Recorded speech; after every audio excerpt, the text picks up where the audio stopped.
Dobrý, ja som toto našiel niekde v Dubravke na trávniku. Je to pravda, že samoobslužný autoservis? Áno? To znamená, že čo? Že by som si tu mohol akože opraviť niečo? Treba aj bicykel, alebo motorku, alebo auto? Aha. A to takto to bude potom vyzerať, keď si to opravím? Moje auto je trošku v lepšom stave. Ja by som bol rád, keby akože po oprave nevyzeralo takto. Nachádzame sa v samoobslužnom autoservise Samooprava. Ako tu vidíte.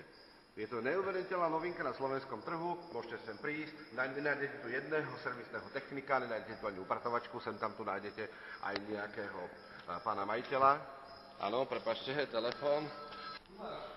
Vážené dámy a páni, aj napriek tomu, že to zdá byť nepoveriteľné, tak toto, čo tu vidíte, toto je naozajstý profesionálny dvíhák, s ktorým si môžete dvihnúť, čo chcete. Treba aj napríklad ako brucho, niekto potrebuje zdvihnúť auto, niekto sebavedomie, ale každopádne, ak sa vám tu v samooprave podarí čokoľvek opraviť, zdvihne vám to nielen sebavedomie, ale aj výšku vášho konta. V prípade, že by ste potrebovali pri vašej práci na samooprave aj nejaké náhradie, nachádza sa tu takýto vozík, drahý jak svinia inak, v ktorom sa nachádzajú rôzne šrobováčiky, napríklad tu máte rôzne kliešte na zuby, na dráty, napríklad tu máte kefku, môžete si s tým vykefovať auto, aj vlastnú ženu, napríklad kľúče všetkých veľkostí a rôznych druhov.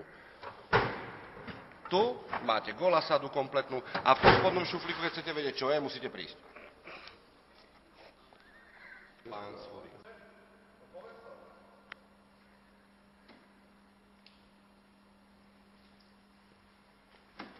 Vážení samoopraváci, aj takéto prípady sa nám stávajú. Minulé tu bol Francek s Fúrikom, pomohli sme mu. Teraz je tu Jozef Motokárov, pomôžeme aj jemu. Stop. Vážené dámy a páni, vážení samoopravovači, práve pracujeme u nás v samooprave na reštaurovaní tohto krásneho klasického auta BMW 325 Coupé, ktoré je z roku 96. Ako vidíte, snažíme sa mu dať nový život, čo sa u nás v samooprave samozrejme dá.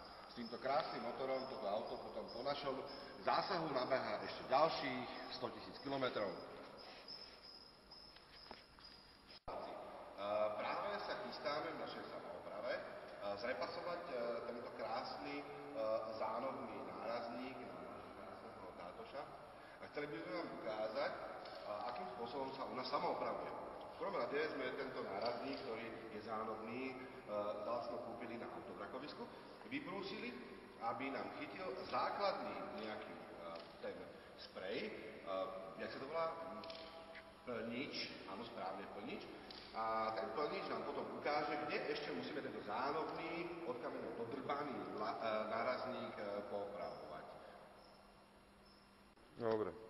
Takže v prvom rade, kde sme to predstavili, plnič. Takže potrebujeme plnič, kúpite ho v farby laky, ale pozor, treba kúpiť nie na vodnej báze, bol by fajn, keby dosť smrdel, to lepšie drží, to je taká zásada.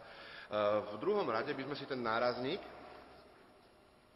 ktorý ideme striekať, mali očistiť. Očistíme ho tak, že ho poriadne vydrhneme nejakým odmasňovačom.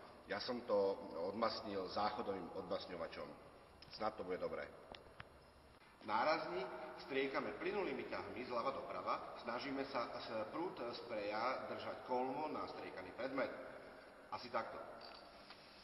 Sakra. Pardon, prepáčte.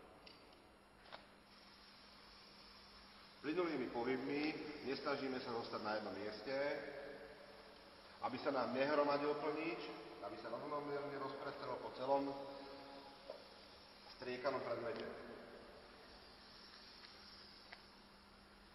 Nezastavujeme, pretože pri zastavení spreju nám vznikajú mikroskopické prskance, ktoré sa nám potom ťažko brúsia.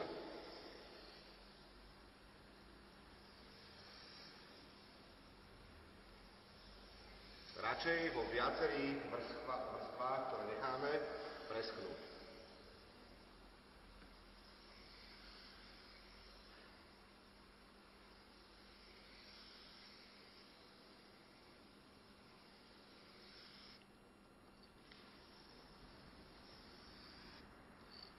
Samoopraváci.